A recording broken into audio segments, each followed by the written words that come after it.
Happy Tuesday, everyone, and welcome to the at-home workout number 6. We're going to get started with another Tabata style warm-up. We're going to do 3 sets of 3 different movements. We're going to start with a plank shoulder tap. We're going to move on to push-ups, and then we're going to finish with double unders. For our Tabata warm-up, we're going to get started with a shoulder tap. So getting to the floor in a plank position, holding that nice straight line from the shoulders to the heels as we cross the hand over. Nice controlled touch on each side. We're going to do that for 20 seconds. Then we're going to rest for 10. We're going to stay down here in this position and go right into our set of push-ups.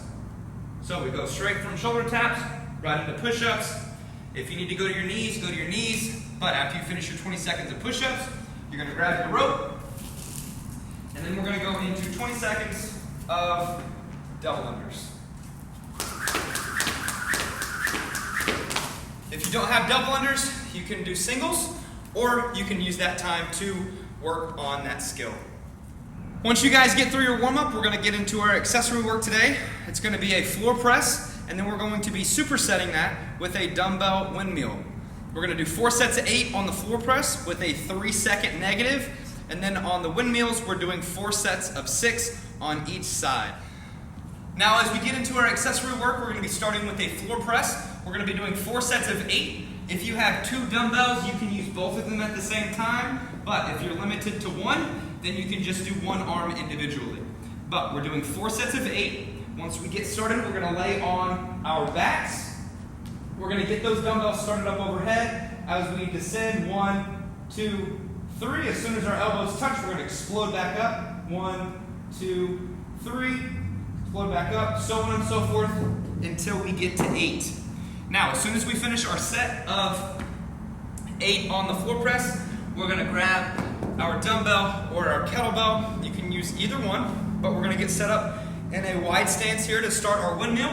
We're going to get our dumbbell or our kettlebell as we punch it up overhead. We're going to look up through that dumbbell or the kettlebell the entire time as we rotate our chest, hinge at the hip, touch the floor, and then come right back up. All right, I want you to focus on keeping those legs as straight as possible the entire time as we look up through that dumbbell or kettlebell.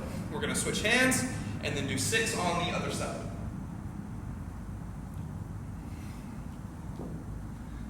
Rest as needed in between those sets. And once you finish your accessory work, we're going to get into our workout. Our workout today doesn't require any equipment unless you're using a dumbbell for scaling purposes. But option 1, 2, and 3 is going to be 3 sets of a 6-minute AMRAP. Each AMRAP is going to start with an 800-meter run or a 1,000-meter row. If you have a rower and you want to sub that in, you can do that as well. But once you finish your run or your row, you're going to come back into wherever you start, and you're going to perform with the remaining time of the 6 minutes, max effort, strict handstand push-ups. Then after you finish your set, you're going to rest 2 minutes between each set. Now, as we get into our workout, like I said before, we don't really need any equipment unless you guys are using your dumbbells for a scaling option. But make sure you've got a spot either in your garage or up against your garage on the outside of your house for a spot to do handstand push-ups. If you don't have an ab mat, or if you don't have like one of the handstand push-up mats that we have, you can use a towel. So roll up a towel, set it up against the wall, or you can use that ab mat for your head to touch.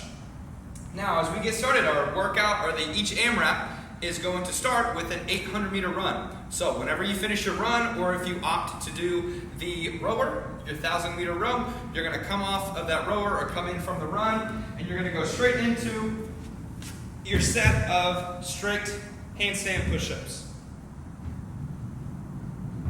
All right, if you do not have strict handstand push-ups, you can opt to do kipping handstand push-ups. If you do not have kipping handstand push-ups, we can do a pike push-up. So a pike push-up is going to be a push-up here. Your butt is going to be up as high up in the air as possible as we take our head right in front of our fingertips. So we come down and keep those elbows pinched, and then we press right back up.